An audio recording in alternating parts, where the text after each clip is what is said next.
So on the 31st of January 2020, my family's life changed forever. Normal Friday night, Liam had been to work, gone out for a drink. He was 19 years old, normal sort of lad's thing to do. I was going to bed and I got a phone call about 8:10. And I picked up the phone and it was my daughter, Liam's mum. She didn't talk, she screamed. So much so that I took the phone away from my ear. She screamed and screamed and she kept repeating herself. He's dead, he's been stabbed, they've killed him, this is who killed him, this is where he's been killed. And that went on for about 45 seconds to a minute and it made no sense. It was like my world had froze and I was in a dream. I couldn't understand, I understood what she was saying, but I couldn't make it out. And eventually I said, right, stop, what is going on? To cut a very long story very short, 4 individuals had got out of a stolen car in that pub with masks, balaclavas, bats, poles, knives. And in a 39-second attack from drawing into the car park to leaving, 13 seconds directed on Liam, Liam suffered 6 stab wounds, 2 for his heart, 2 for his lower back, for his 11th rib bone, lung and liver, and for the artery on his left arm. Liam died within a minute and a half at the scene. His friend was also stabbed and there was somebody else that was injured.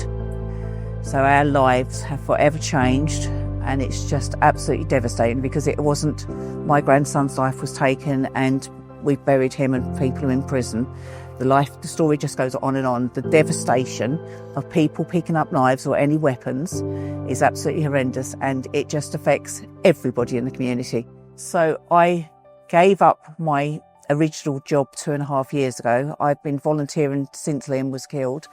I go into schools, colleges, universities, scout groups, police cadets, churches, absolutely anywhere. I go into youth offenders and I go into prisons and I speak to people that have been convicted of murder, that I just want to change their mindsets. And I am so grateful that they are listening to me. And some of the prisons I go into have actually emailed me and said, we've had these weapons come in, your story has impacted these guys so much they've handed weapons in, so thanks for coming in and volunteering. I originally started by buying a defib because I didn't know what to do. So I bought a defib and I was volunteering at the time and the hospital I volunteered with said, we'll buy you another one, we'll fund match. Absolutely lovely, thank you so much. And one day I sat online and I came across by accident bleed kits and got very involved with bleed kits. So a bleed kit, I joke, is like a glorified first aid kit, but it's a much better quality. They contain items like scissors to cut off clothing, a tourniquet, various bandages, rubber gloves for your own protection with blood, mouth guard, foil blanket, and then there's some super absorbent bandages in there, so absorbent that I had an attempted murder 3 years ago in a pub in Braintree, and it was a racist attack on the doorman. The poor guy was sliced from the back to the front of his neck. By putting this super absorbent bandage onto his neck, it stemmed and controlled the bleed, and that saved his life. It's just from a bandage, you know, that's so good. And they're just such good bags, so £110 each. So you save a life for £110. It's absolutely nothing, is it? So many amazing people have helped me fund £60,000 worth of bleed kits.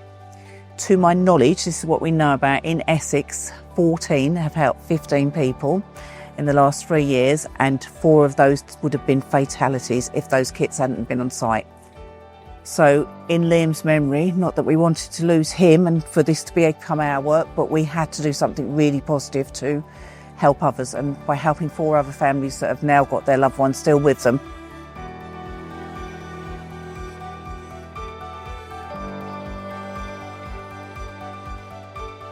So I was presuming that I was going to come along to the racetrack again, and I'm so grateful for that opportunity again to talk about bleed kits, because of course you've got a big venue there of a lot of people there who listened to me last time I was there.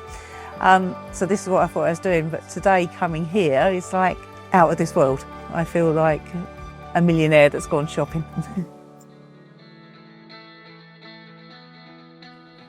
So we've got one more little surprise for you today. We're going to gift it all to you. Thank you. No, don't. You don't need to say anything.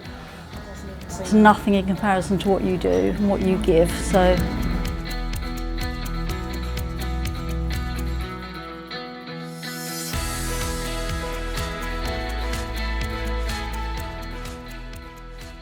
Every day she's out there fundraising and that. She's remarkable, you know.